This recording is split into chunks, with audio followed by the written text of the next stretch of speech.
Si Mustafa, ahlan wa sahlan. Hello, I hope you are doing well. Thank you for joining. Thank you for making it. I just wonder whether the lighting is good and the image is good.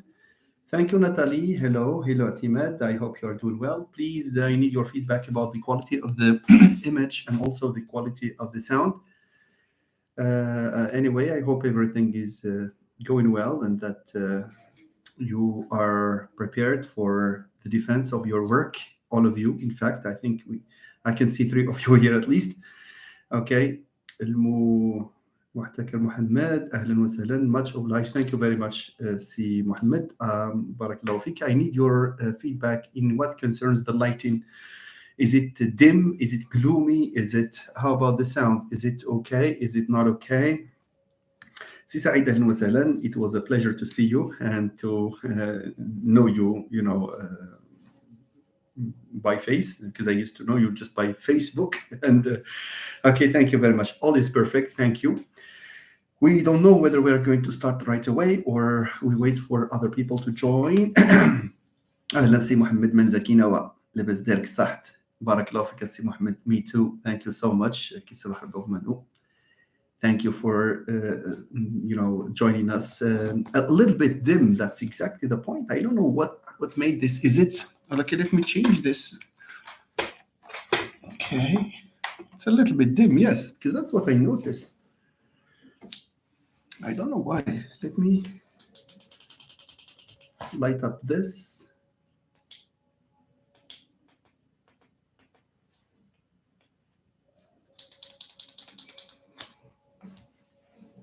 I don't know. Is it still dim? I don't know exactly. I think it's a bit better now. You can see me. And I don't know if there is a possibility for us. It's good, they say. A bit dim, but I know. So the materials may not be, up to our expectation anyway. But thank you very much for your feedback. 10 people are watching us here. And anyway, this is a good opportunity for us to meet again and to discuss issues relating to research. There has been some absence. One of the factors was the holy month of Ramadan. I was oscillating between this platform and other platforms. But I came to realize that on YouTube, maybe live sessions are better here than elsewhere. At least because the overwhelming majority of the friends who join us are the friends that we know and who are in the course of conducting research or in the course of finalizing a piece of work, a thesis, for example. Let me see if I can take the trouble to maybe share this. Would you kindly do that as well and react? Hit the like button so that YouTube will activate the relevant algorithms. You see, so that the page will go up. Very recently, the number of subscribers to the page has been significantly growing, and this is a good thing. This is a good sign. This is very encouraging, in fact. So I hope we'll have others. And by the way, I met a number of professors who exercise their jobs, who exercise their teaching activity at different institutions, and many of them, I met for the first time, and they all commended on this effort, which is very reassuring, of course, and which means that what we are doing here probably has some value, at least for some of the professors. Okay, so this is really reassuring. Thank you. So happening now. I am writing happening now on your academic companion. And I don't know if we can post similar. Would you kindly share, ladies and gentlemen, so that we can start the discussion of this chapter called the discussion chapter. Thank you, Si Mustafa. I see that you have shared this link in a number of platforms. Thank you very much. Thank you, Si Saeed. Thank you. It was a great pleasure. Thank you. Thank you, Natalie. Thank you. So let me just share this, and then we will start anyway. Because the ones who are interested, they know that it's at 9:30, so they can join at 9:30. Otherwise, they will come back to the video probably later on. Newsfeed, newsfeed happening now. Okay, if they could join us, that's fine. Otherwise, we will. So let me just do that as well on WhatsApp, and then that's it. I will not share it in more platforms than these. أهلا أستاذ كوثر، أهلا وسهلا. Thank you for joining us. Thank you for joining us, in fact, because you stopped for a while, and it's good to see you back again. Hardworking Kautar. أهلا أستاذة سارة. السلام عليكم. I hope everyone is doing well here. Thank you very much. If you would like me to raise my voice, then please let me know so I can so everything will be clear. I think we need to start directly. Well, the topic of today's live session is the discussion chapter. The discussion chapter, why discussion chapter? The discussion chapter because it's a very important chapter. It's a vital chapter in a thesis. Thank you for joining. So the discussion chapter is a very interesting chapter, without which the thesis is, of course, incomplete. Of course, it's not enough to formulate hypotheses and go through, the process of reading and critically analyzing previous work and synthesizing it into the review of the literature chapter. This is, of course, a gigantic amount of effort, but if this is not exploited in the right way, then of course the effort will not materialize. There is also the methodology chapter, which is equally daunting as a task, and especially for our friends in quantitative who are adopting quantitative design or mixed methods design, this is not in the least an easy undertaking. And then comes the big hurdle of how to analyze your data statistically, especially if you have only recently been introduced to statistical analysis or to quantitative data analysis. The job becomes really, really challenging, and it calls for, courses of action in the form of seeking help from people or getting training sessions in at different institutions perhaps, or seeking help from experts. By the way, this is what a good researcher should do. I keep on repeating this piece of advice, that research is never done on an individual basis. We live in a research community, despite the fact that that symbiotic relation among the members of this research community is probably at its worst these days. I don't know why. There are people who see their friends defending theses, but they don't know what the theses are about, etc. But that's an issue that we will leave aside for the moment. Suffice it to say that the methodology chapter, and in fact, it's every chapter has its own challenges, as you know. So wherever you reach a station in your journey, in your trajectory, there is always something that pops up in the form of a difficult task. And there are people who even wish that they had embarked on another study than this one here, not realizing, of course, that whichever topic you choose to investigate, there are always these hurdles following you, and problems will emerge every now and then. That's how you feel that you are a doctoral student. But living in a community,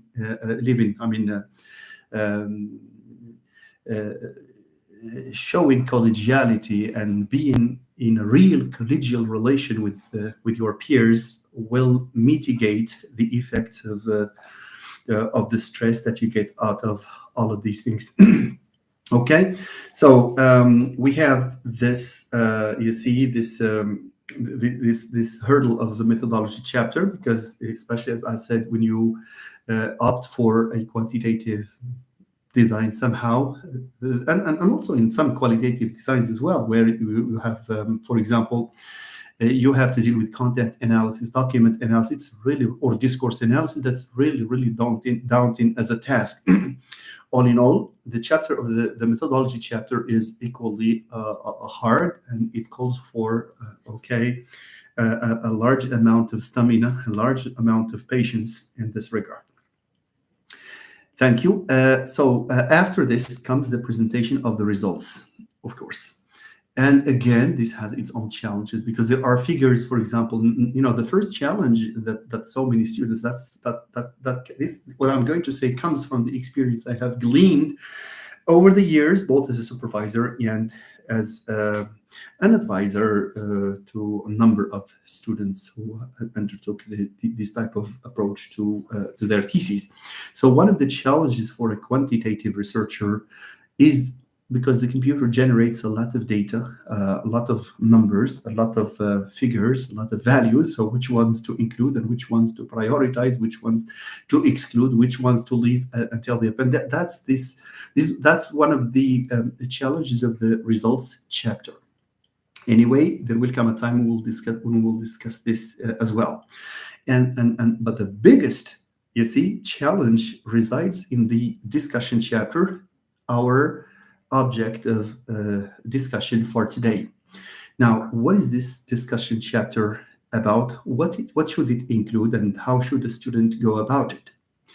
Well, of course, discussion itself is a term that is so broad that different people understand it in different ways. Okay.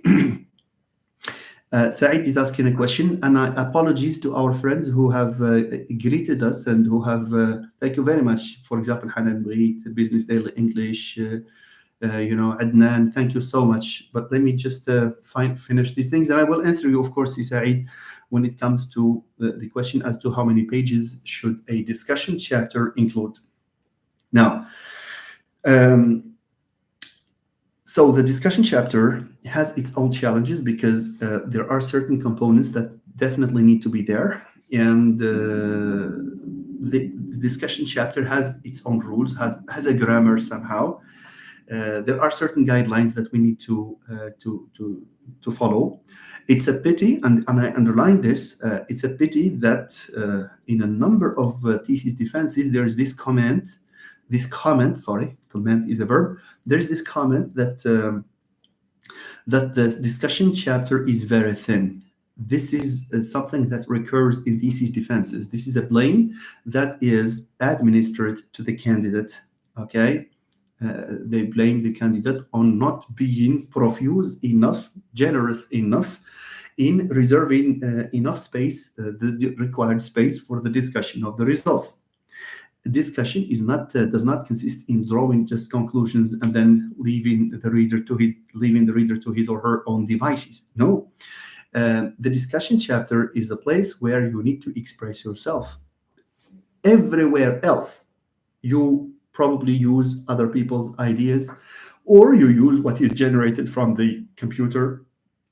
Or if you have collected the data, then you are using the information provided by other people, you see? So if there is one place where you express yourself, it's the dedication chapter. The dedication section where you say, I dedicate this, etc. But also the discussion chapter, you need to express yourself. Probably I am saying this way, this weird way, but this is one way of sending the message that in the discussion, you need to express yourself. The discussion is your part, is yours. So that's where you show up as a researcher. Okay, nice. How can we go about doing this? Let's just talk about some of the guidelines that will help us produce a good enough discussion chapter. Before this, I would like to point out there are some students, whether we speak of a doctoral thesis or a master's thesis, different students, different researchers, dissect their theses in different ways. There are people who lump the chapter of results with that of discussion, and they call it results and discussion. But there are other people who would have a results chapter independently of the discussion chapter. Now, which one is better? This will depend in large part on the scope of your research. If it's like a master's thesis, for example, to my mind, I don't see any harm in lumping the two chapters, results and discussion, because, supposedly the master's thesis is smaller in scope than a doctoral thesis. In a doctoral thesis, it's highly recommended that discussion should occur, should be found independently of the results chapter. Okay, nice. So there is this difference between results, interpretation, and discussion. Results and interpretation comes midway, of course, between the results and discussion. So I will read these comments, my dear friends. Mohammed, you are saying something very important, but let me just finish the thread here, and then we come to other things. Thank you very much. Thank you, Mohammed. Okay, so the results, for the results chapter, there are, look at this, ladies and gentlemen. This is something that we find, recurring again. What should we do first in the results chapter? This is what we should know. We should really be aware of these things, you see. In the results chapter, just imagine you have tables. Let's imagine you have a table. And then in the table, you have a p-value, for example, saying that, you see, S6 students outperform S4 students. And just imagine that your hypothesis is that a higher academic level students will outperform lower academic students. So this is a hypothesis. In your results, you have indeed S6 students outperforming S4 students. Now, the question is, what am I going to do when the computer generates these results for me? Okay, what should I do with those results? Look, ladies and gentlemen, so when you have graphs and you have values, you have charts, you have results that are generated by the software. In the results chapter, if you are a master student, better in the results part or section, your task needs to be as follows. Your task should consist basically in reading out the results. What does this mean? This means that you have a table, or you have a pie chart, or a table where you have values, and the results. In the results chapter, your job is not to interpret, is not to draw any conclusion. Your job is just to transform charts and and the figures and everything into words. So in the results chapter, what we actually do is just read out. It's one way of assuming that the reader, whoever he or she is, does not know how to read those tables, does not know how to read those results. So your job in the results part is to do this exactly, and only this, by the way. You see, for example, you can say, S6 students, show, for example, a t-value of this maybe 60 point something, comma, while S4 students show this value. Do you have the right of drawing a conclusion here at this level? No, you are still at the results chapter. Your job is just to read out. Now, if you have a pie chart where you have percentages, maybe males, females, and you have age groups, young, middle-aged, and old, then your job again is just to read out to the reader. So transform the chart into paragraphs. So this is what we do basically on the results chapter. If you are a doctoral student, then it's better to have an independent results chapter. Unless you have just one quantitative hypothesis and the rest is just theorizing, then you can lump them in that case. So I'm not saying that this is a one-size-fits-all, but if you opt for a purely quantitative study, then those tables that are generated, those charts, you see, deserve enough attention, because not everyone will understand those figures that your computer, the software has generated. So in the results chapter, I repeat this. Perhaps I feel I'm a bit redundant, I'm a bit repetitive, but this is the case. Do not touch on the interpretation. Do not touch on the discussion of the results or the explanation or whatever. Do not even refer to whether the hypothesis is confirmed or not. That's not the place where you talk about the hypotheses, the confirmation of the hypothesis. You see? So that's the chapter. Of course, there are enough charts and tables to report on. And by the way, even in the discussion chapter, you cannot report on everything that is given to you, because the SKSS generates far more than you need. So what you can do is take the relevant information, the relevant tables, the relevant charts, the relevant figures, and the rest you need to leave until the appendices. And here you have this opportunity of opening a bracket and telling the reader that detailed results appear in Appendix 1 or Appendix 2, for example. Okay. So we have this. So we are done with this. And by the way, this chapter, of course, it has an introduction, it has a conclusion, and this chapter needs to be dissected, of course, depending on the themes that you have there. You can have themes even in your quantitative results. For example, you can see comparing S1 and S2, that's a section, and then comparing males and females, that's a section. I'm just speaking, off the top of my head, but this is just an example. Maybe comparing, measuring the impact or measuring the relation between variable X and variable Y, and in a correlation, you say you just see that this is the correlation. The correlation shows a figure of so this and this, indicating that it is a positive relation because of the minus, of course. Because of the absence of the minus, or a negative correlation because of the minus. You can talk about these things, but do not interpret, do not refer to your hypotheses. All in all, there is this results chapter / results part, depending on the scope of your work. And in it, all that we need to do is just to mention the results, the dry results, just read them out. And then after comes the part where you need to discuss, where you need to give an interpretation to your study, to your results, and then discuss them in order for a complete thesis, for your thesis to be complete. Because without discussion, or with a very thin discussion, life will not be good. Okay, and people will blame you on that. Make sure you will hear this later on, in the form of blames on the part of the jury members. And now comes the discussion chapter, or the discussion part. It's the part where you discuss. So let me henceforth refer to the discussion chapter, assuming that I'm talking to doctorate students. And those of you who are in the BA or at the level of the masters, then they can understand that they may have a chapter if their thesis is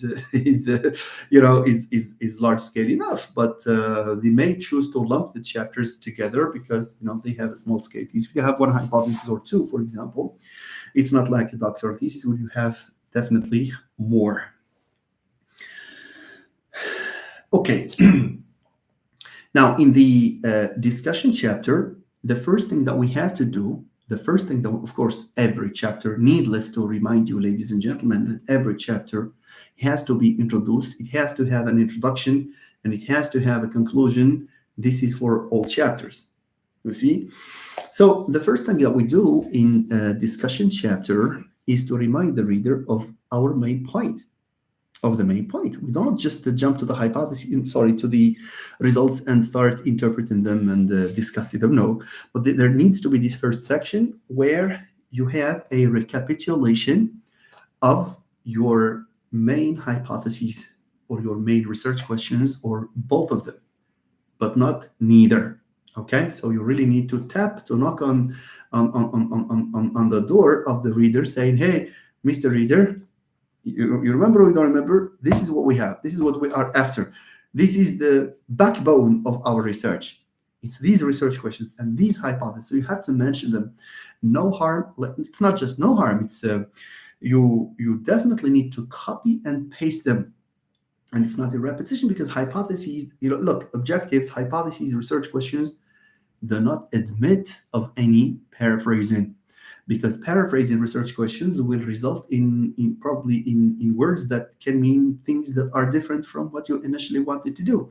So copy them, paste them, stick to one version. There are students who I saw that even it's a shame when you see this. Sorry, when you see this in a BA paper, that can sound maybe that can be understood. But when you see that in a doctoral thesis, objectives that are paraphrased, and when you ask the candidate why is it that you have changed the wording, they would say, well, I've changed the wording because I have I should not sound repetitive, I should not sound redundant. This is a mistake, of course. You see.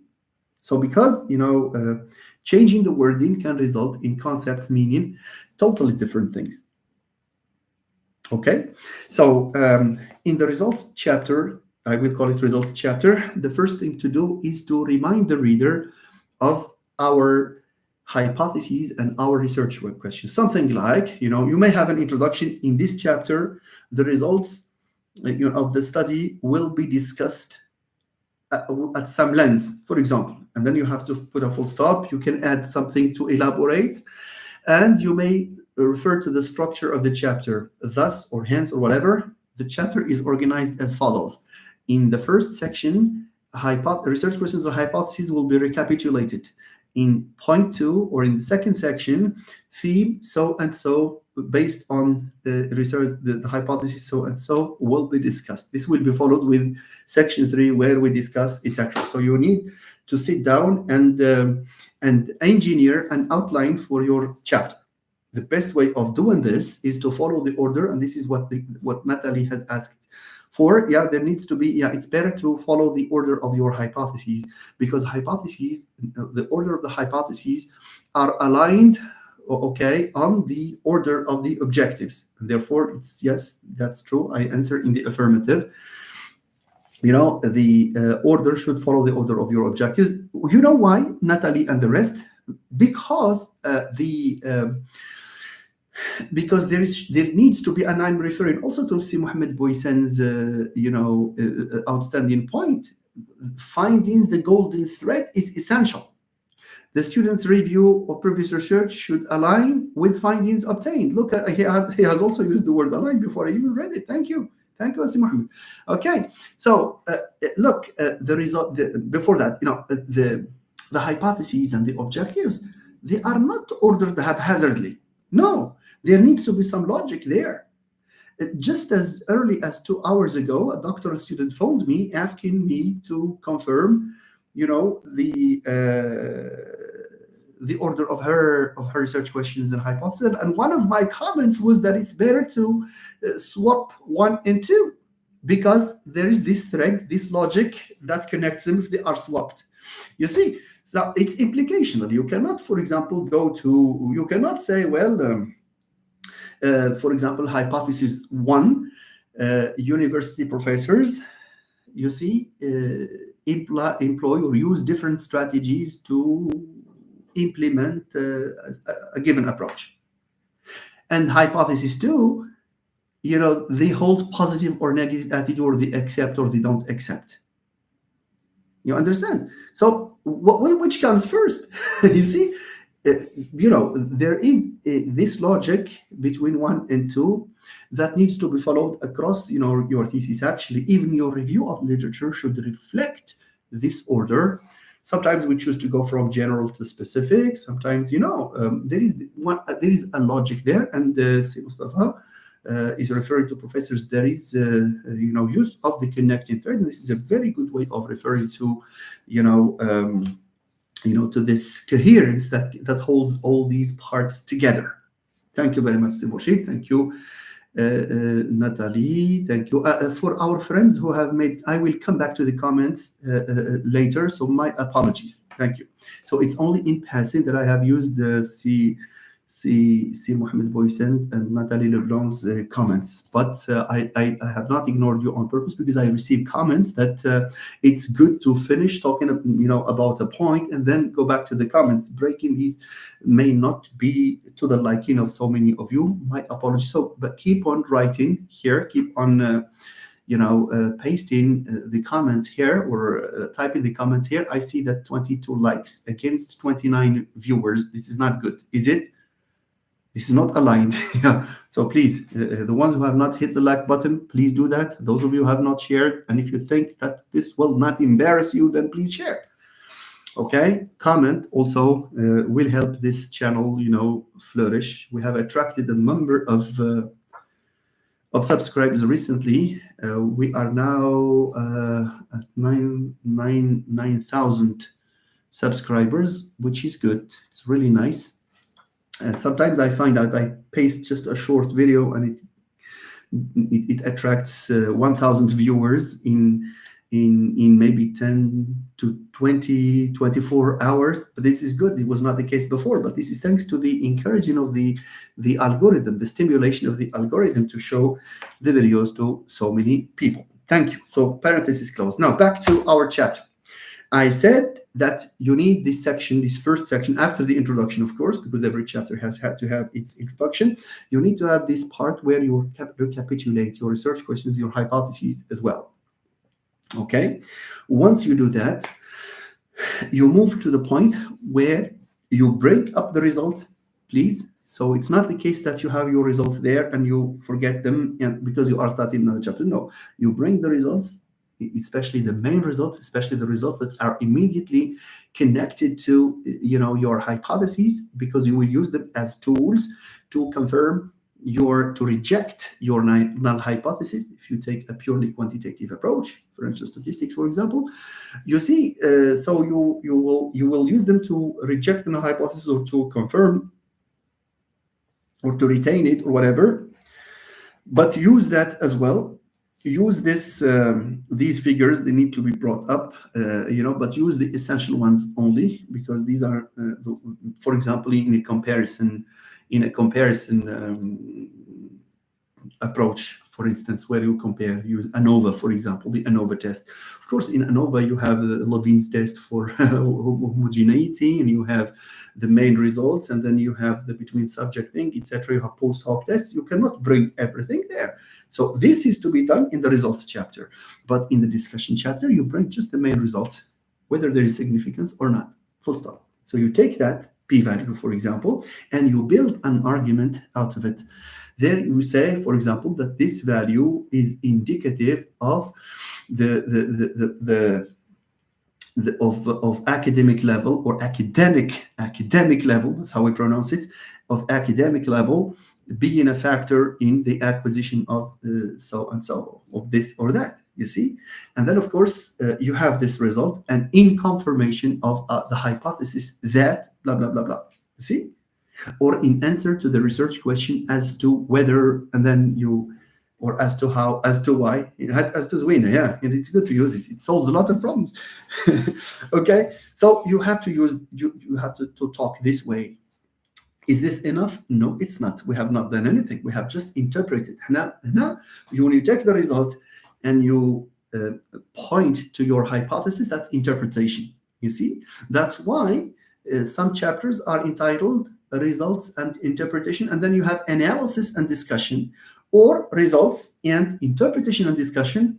Different people name their chapters in different ways. Mustafa, I'm coming to this. That's true. I'm coming to this. Okay, so fine. So we are in the middle of the way. Look, ladies and gentlemen, look, you'll listen. Look and listen. You look and listen. I'll come to that, my friend. My apologies if I don't answer you on the spot. Some students stop at this stage. You see, the reason why people get blames on the thin nature of the discussion chapter is that they stop here. You see, they take the result, they say whether it confirms or disconfirms, and they go home. That's not a good idea. It's not there yet. We have not done our job yet. You see?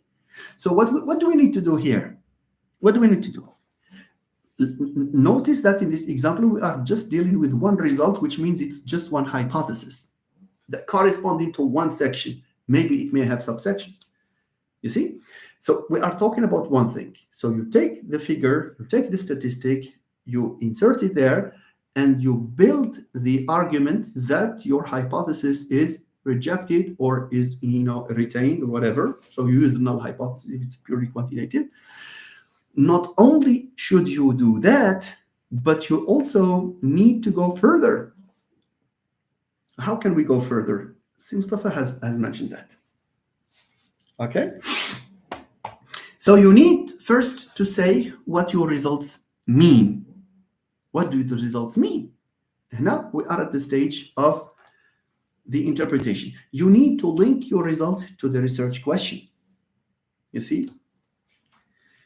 And you need to show what stands out. What is the salient feature of your data and of your results that you need to highlight? Is it the p-value that is 0.00, which is very significant? Or is it that it's just 0.05, which means that, yes, there is this significant difference, but 0.05 is not 0.22, 0.00, sorry. So you've got to delve into things like these. And there comes then again the, look, my friends, look, Mustafa is making the right point that we need to refer to the review of literature. How many theses, my friends? It's deplorable to see that there are theses there are researchers who theses which repudiate the review of literature once they are done with it. Once they put a full stop to the review chapter and they start methodology, ciao, go. You see, because maybe they suffered with it, because they spend a lot of time on it, because they made no, my friends, no, we should not do it this way. Aslan, normally chapters need to be connected. How can they be connected? Always refer to previous chapters, next chapters. You see, I remember this, I said it in one of the lives before, but let me repeat it here. One of my professors once made the point that we know whether a thesis is good or not good in the following operation. If we take a thesis, I have something here. If we take a thesis and take out one chapter, take it out, delete it. If the thesis is still meaningful, it's not a good thesis. Chapters need to be so interconnected that deleting one will result in the thesis being incoherent. Fine? What is the tip here, my friends? For those of you who are working on their theses and who may be advising their students in the near future, inshallah, I wish you all the best. In every chapter, if only you could do that on purpose. See, sometimes you can do things on purpose, just like that. You have a chapter, open a bracket. If there is a theme or an idea that you think you will bring up later, or you have brought up later, come back to the review and write. It's even more reader friendly. You open a bracket and you say, see chapter 2, section X something. Or use expressions like as will appear, as will be mentioned in the next chapter, section 2 something, comma, and then you continue.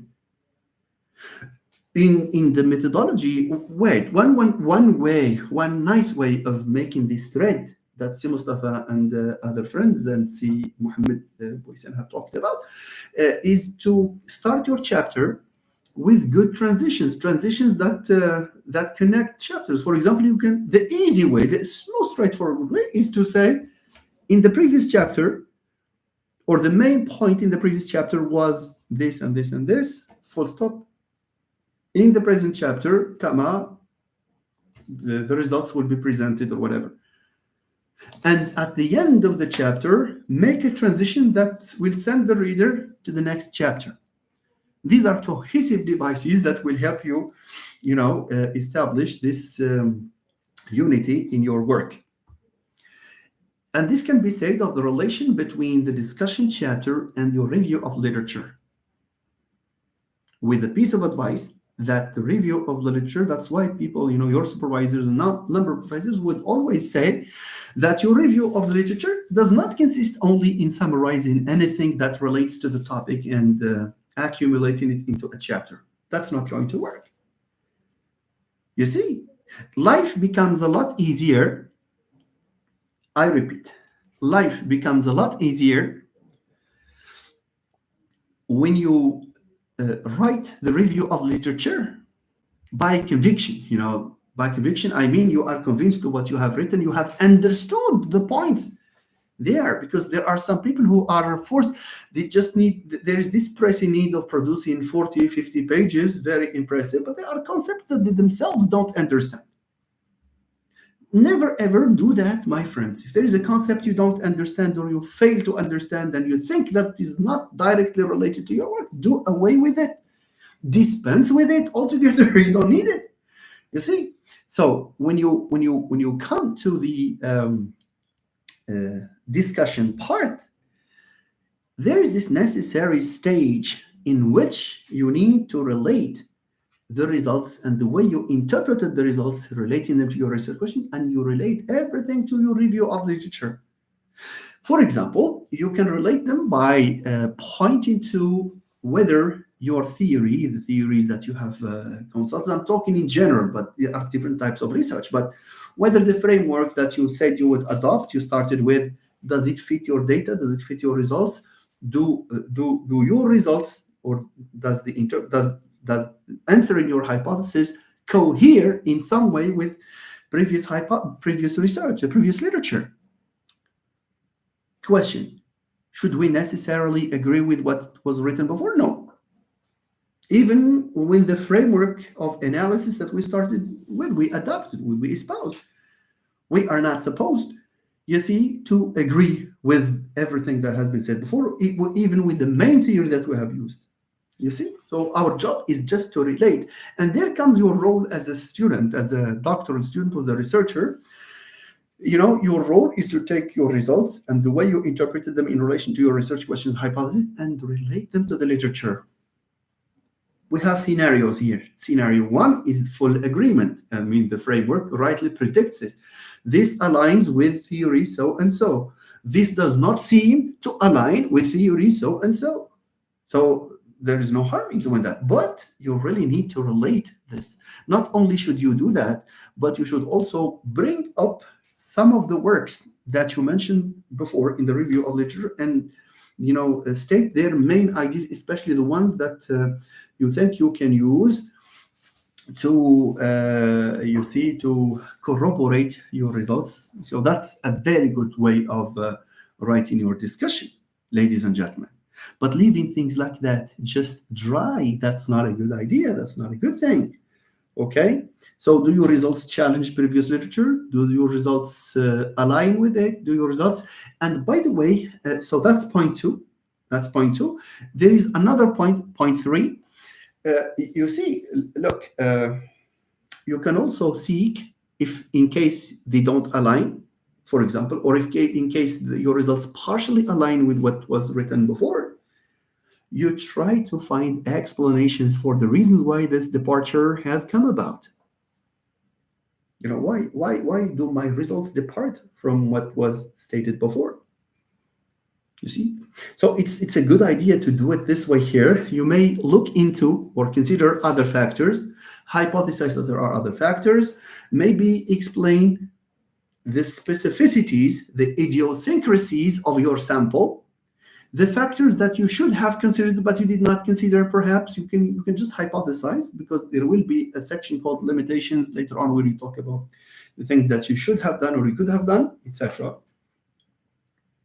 Okay, so this is basically the discussion. But here is a tip, ladies and gentlemen, in order to avoid this discussion chapter that has only 5 pages or 3 pages. Okay, one thing you can do, and this is technical matter, this has to do with writing. Some students, for example, might explain their results because the students, for example, come from different social backgrounds. This idea of social backgrounds, ask yourself a question. So when you have a concept, my friends, when you have a concept, check whether you can transform the concept in 2 or 3 sentences. And each sentence will correspond to a topic sentence. And if you have a topic sentence, you have a paragraph. That's how it's very elastic. I mean, you can, you see, sometimes you think that you have produced a paragraph, but when you come back to it the following morning, I advise you to do this. I mean, see if your paragraph can be subdivided into 2 paragraphs, because it's easy to elaborate. You see, go to the middle, for example, and then dissect the paragraph into 2 and transform maybe the idea that you have there and use furthermore. You see, il عندي paragraphe في 2 ولا 3 ولا 4 points. أنا j'aimerais bien développer un seul point في un paragraphe. واش فهمتوني؟ So it's very elastic. This is a good strategy. I mean, to maybe to write more and to have a profuse discussion in your work. I hope that you have understood this. So these are the main points that are concerned. And let me now read these are the main points that I wanted to clarify when it comes to this chapter called the results and the discussion chapter. So I have also touched on the results chapter, but that's good. That's for a noble cause. That's for a good cause.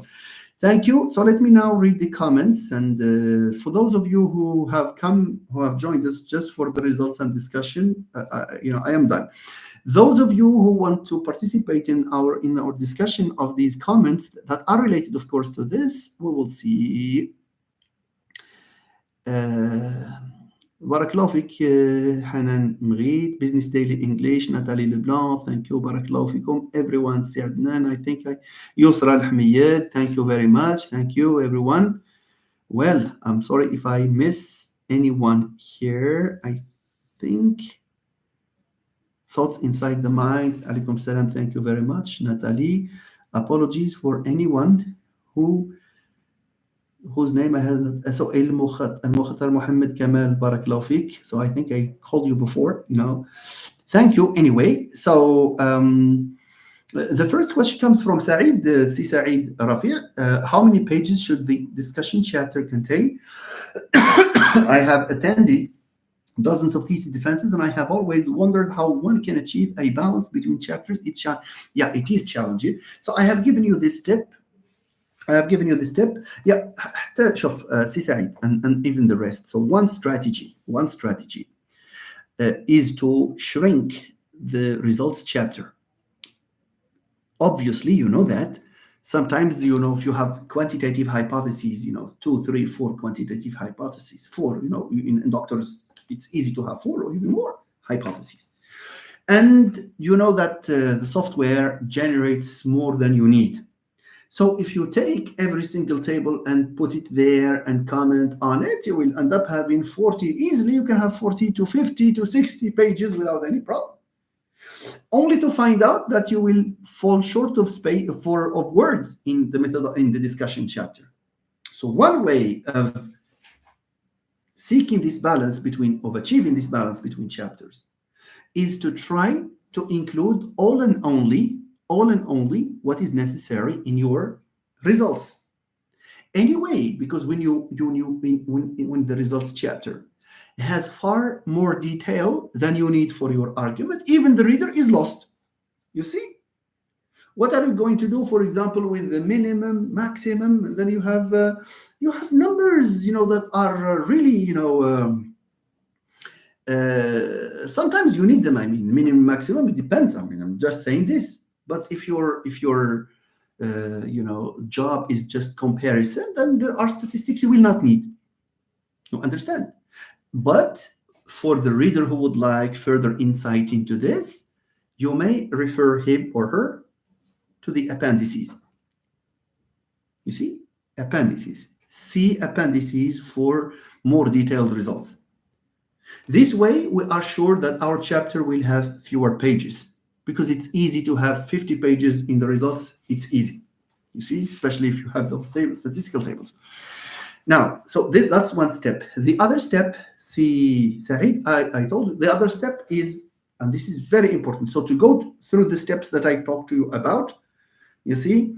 So you need an introduction, you need section one where you recapitulate, and then you need the interpretation. You have to relate them to your research questions and hypotheses, say whether they are confirmed or not, and then you relate them to previous literature, and then you look for ways of explaining your result. For example, why is it that it does not cohere, for example, with previous literature? And use the strategy I have given you for each paragraph. When you wake up in the morning, after you have drafted, a section or whatever, consider each paragraph, and if you find that there are two main ideas, two arguments, try to dissect them into individual, sometimes, and it occurred to me in my doctoral thesis. On many occasions, I found that a paragraph could be subdivided into two paragraphs. And the following morning, the subdivided paragraphs themselves can be further subdivided into other. As you do that, you elaborate, on individual paragraphs, so that you will later on obtain a chapter that balances with other chapters. But the worst that can happen, ladies and gentlemen, the worst that can happen is to write just half a page for discussion. واش كاينه شي حاجه سميتها discussion half a page؟ ما كاينش. discussion هذيك discussion. You see, half a page, 1 page and a half. We saw that. You see, it's not good. It's even at the level of the BA, you can't have a 1-page discussion. You see, that's a flaw. That's a flaw. All right? And there is nothing miraculous about producing this. It all depends. Because, look, it's because when we reach this stage, that's why people have this problem. It's one of the problems, one of the reasons why people have this problem is that by the time they reach this stage for discussion, they are already exhausted and they are just looking through the window towards the conclusion, and they start thinking of the defense. And I saw people, in my journey, both as a student, especially as a student. When I was a student, there are people who leave until the deadline, the eve of the deadline, 1 night, 2 nights before the deadline, and then they start writing discussion. What do you mean? Do that before. You see, it's easy anyway. It's not difficult. There is nothing difficult about it. Just follow these strategies. I always advise people. Something you do in a short amount of time and relative stress will not be of a good quality at all. See? So work continuously, sometimes 4 hours a day, sometimes 8 hours a day. It happened to me. Sometimes 3 minutes a day. It happened to me. You see? But what did not happen to me was to miss out on, to forget my thesis for 2 or 3 days. No. لا ما كاينش هادشي. Okay? اللي يخدم de façon continue, he will produce a very good thesis, a thesis he or she will later on be very proud of. Okay? Especially because when you revisit, do this. I don't know if you have this strategy of looking for blocks, paragraphs that you can subdivide into 2 paragraphs, but make sure you will have a possibility of having 1 topic sentence. You see, because if you manage to have 1 topic sentence, elaboration can be very easy. This will push you maybe to look for other information, to reason, to bring up other pieces of work to mention, etc. A very good strategy that's going to work. And after each section, you need to conclude it. You need to introduce it. That will give you some space. But we don't do that. We don't do it because we want to have more space. We do it because this is what should be done. It's more reader friendly. That's the structure of a chapter. It needs to be of even sections. They need to be introduced and need to be concluded. But in passing, I would like to say that this can help you have more space there. Okay, nice. That's a good question. Saïd. Nathalie Leblanc, what are the various aspects that should be included to ensure a comprehensive and insightful analysis in the discussion chapter? The ones that I have talked to you about, I think you asked this question before I explained these things. Okay, so Natalie, so just to refer to what I said before. Okay, yeah, you said that long before, because I remember Muhammad's comment, finding the golden thread is essential. Yes, that's how we have to have this coherence. Siab bin B, hello, sir. What are some academic standards for a scientific discussion of research findings? I think that questions by Siab bin B has also been touched upon here. Needless to say that your English needs to be formal enough, needs to be error mistake free. You see, avoid avoid poetry. Al ikhwan, avoid poetry, please. Avoid using words that that do not fit the context. If you think that by using, if you are looking for an opportunity to impress your reader, it's legitimate, and I do that. I did that, you know. On many occasions, I said, well, let me not use this expression. Let me use the other expression. But the expression worked in its place. But to bring up something that fits only 50% and you insert it there because you want to have this style of that is learned, etc. A learned style. We talk about a learned, and by the way, it's pronounced learned, not learned. It's written like learned with ed. A learned style.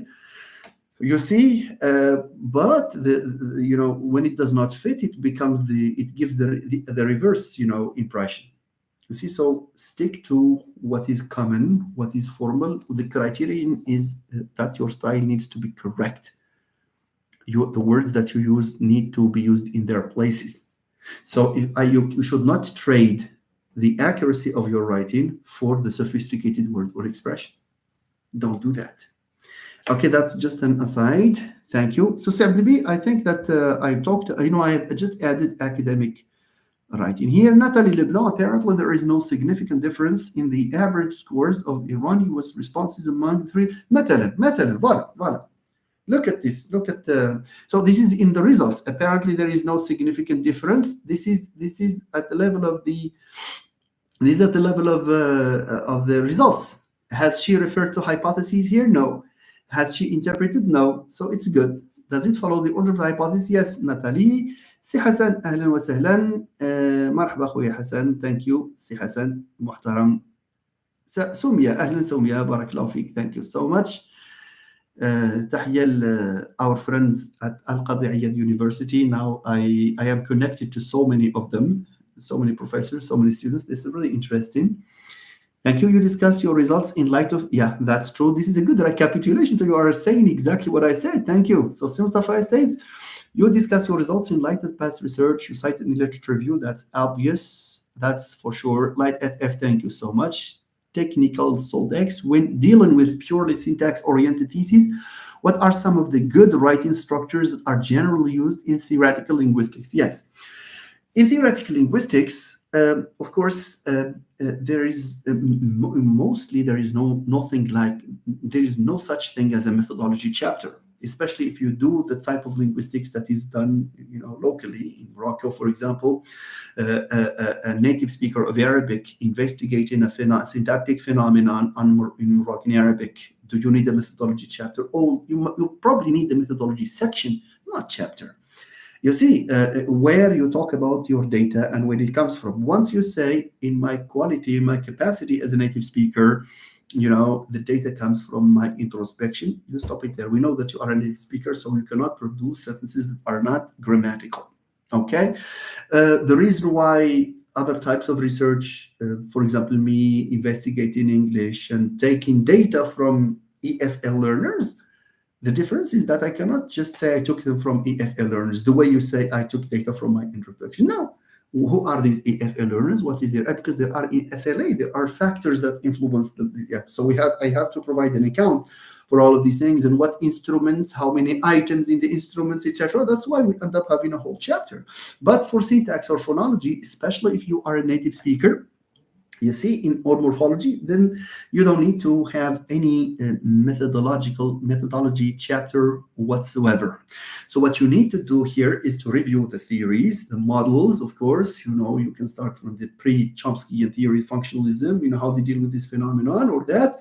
And then you move on to the generative perspective with the different models therein. And you point to residual problems that were corrected in the minimalist program. And then you probably need to move to optimality theory. You can have this sketch, historical sketch of the different models. And you need a part in your review of literature. Let's say that you are, for example, analyzing subjacency in Moroccan Arabic or WH movement. Then you have to have a section in which you talk about WH movement, what it is, what is it, and what processes is involved, and what was said about WH movement in Moroccan Arabic. So and so say this is an issue that was investigated, etc., etc. And then once you have this, you move directly to analysis, and you may have in the analysis, in syntax, you can have chapters that reflect the themes that you are investigating. For example, in WH movement, you can say local movement. You can have a chapter on local movement or on the triggers of WH movement, and another chapter on the landing site of WH movement, a third chapter on successive cyclicity, etc. You see, here it's somehow different. And this is the reason why I have been insisting on the fact that, I have been, making the point that I've been using the phrase, if you are using a purely quantitative analysis, because there is this difference. Thank you. But for the discussion, you see, referring to your objectives, your research questions, and referring to the literature review, these are principles that apply to everyone here. All right. Thank you, Mr. Technical Soldex. Okay. Cross-referencing is very important. Yes, Mustafa, the conceptual framework is also important in analysis as the concept. That's true. So by default, I refer to that as a review of the literature or the review chapter, where you have conceptual framework and the review of the literature and theoretical framework as well. Thank you, see Mustafa. Okay. So Saeed Rafi, thank you, Professor. The best, could you please? So Light FF, thank you. So I will very soon, because some students have already asked me. Some friends from Al-Qadi'iyya, they probably need a session on that. And some of my students at the level of S4 also asked for this. So it's going to be very soon. I'm just waiting for anyone to send me an email into, to my Facebook page, your academic companion, Dr. Ambrose, so that I can schedule a section. Saeed Rafi says, is it? Syntax and phonology, yes, we can do that. See, like FF. Thank you, Saeed Rafi. Is it all right to footnote that I'm referring to a book or a chapter? I believe it's unacceptable since we follow API style. Correct me if I am wrong, dear professor. Yeah, you can. Footnotes can still be accepted, except that sometimes when you exaggerate using footnotes, that's not really healthy in a thesis. So try to incorporate the maximum inside the text. You have some discourse markers that can show that this is just an aside. For example, it is worth pointing out that, and then that's an aside. Noteworthy is that, etc. But if there is this necessity of inserting a footnote, then there is no problem with that, because it's a thesis anyway. Kautar, so the Kautar, are there frameworks for data discussion purposes? Do we need to argue for the framework we are adopting for the sake of discussing results? Yes. Nice. Kautar, this is very interesting, yes, because sometimes, when you have, there are some paths that you take in your research that need to explain, for example, your analysis framework. That's true. For example, in discourse analysis, you have to detail how you will go about it. You have to explain it. That's true. Except that there are people, for example, who spend more time than they should explaining these analytical devices. Okay, it doesn't make any point when you talk about SPSS, for example, which refers to blah blah blah blah blah, and you spend the time talking about things that are not really that are not directly related to your research. And I noticed that even when people talk about research design, you are not writing a textbook. When you explain your research design, say what it is. That's it. And you may elaborate somehow. Well, the reader may not know everything. But to talk about, the whole 5-6 pages talking just about one design, no. That's not a good thing. You are not writing a textbook, my friend. Just mention it and mention the necessary elements in there. So for Kautar, mention only the necessary, ideas that you think the reader has to know. You are not writing a textbook. You are writing a thesis because that threatens, to undermine the coherence of your work. You will not be coherent, and you will make the reader lost, losing the thread, as Mustafa said. Okay. Thank you. Thoughts inside the mind. Are we discuss chapter by chapter or resume all of them and give the results in the discussion? No, no. Thought inside the mind. Are we discussing? Means should we discuss chapter by chapter or resume? Means or should we summarize? No. In your thesis, in your thesis or your research paper. I don't know if you have a thesis or research paper. Um, you have different chapters. In one chapter, you have the review of the literature. Mr. X said, Mr. Y said, and you can use your, you know, your point of view there, etc. And in the next chapter, what you have is methodology, and then your results, and then towards the end you have the discussion. So discussion, it's a chapter that comes after the results. Okay, thank you. Si Anas, how are you, Si Anas? So thank you for making it.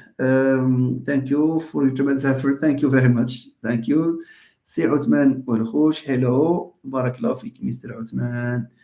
My question is, what if the researcher opt for qualitative research design? Even in the qualitative research design, there are analytical tools, analytical methodologies. Just imagine you have document analysis, for example. Document analysis, you do what we call content analysis, and you look for patterns. So you probably in the results chapter, you look for the emerging patterns. So these are the results. The results is that these patterns, except that in quantitative data analysis, what you have is numerical evidence. You speak by using numbers, but in quantitative analysis, you have words. So you talk about, usually it's patterns. When you establish those patterns, you discuss them the way you discuss you relate them to research questions, you relate them to previous literature, etc. Okay, so you have that. Thank you, Mustafa. Murad, format refers to a paper that is structured by four main sections: introduction, methods. So probably this is an answer to our friend who probably asked the question as to whether we leave things to the end. Anyway, my friends, I think we have had enough. If there is a follow-up to something I said, a disagreement perhaps, a follow-up, a confirmation, a final word, tell us. Ahlan, Ustad Saida. How are you? What are you congratulating me on? Professor Hadi is a shining professor at the Faculty of Letters, Moulay Ismail University. As you can see, I have many friends at Moulay Ismail University in Maknas, and there is this mutual respect that binds us, which is a very good thing, of course. Thank you, Ustad Saida. Natalie, it was an insightful session. Thank you very much on your great courses of videos. Thank you, Ustad Saida. Barakallahu feek. Thank you so much. Okay, so with this, I will bring this session to a close. I hope it has been of some use. For those of you who would like to come back to the video, I will cut the beginning and I will leave probably the part that addresses the issue following the request. And of course, even without these requests, I should not distract people, because time is an important commodity. So we cannot lose people's time by spending time just discussing other things than what is intended at the beginning. Thank you very much, my dear friends, and let's meet, inshallah, on the nearest occasion possible. If there is anything that you would like me to hold a live session on, all that you need to do is send me an email, not an email, send me a message to your academic companion on the Facebook page. Thank you so much, and I wish you all the best.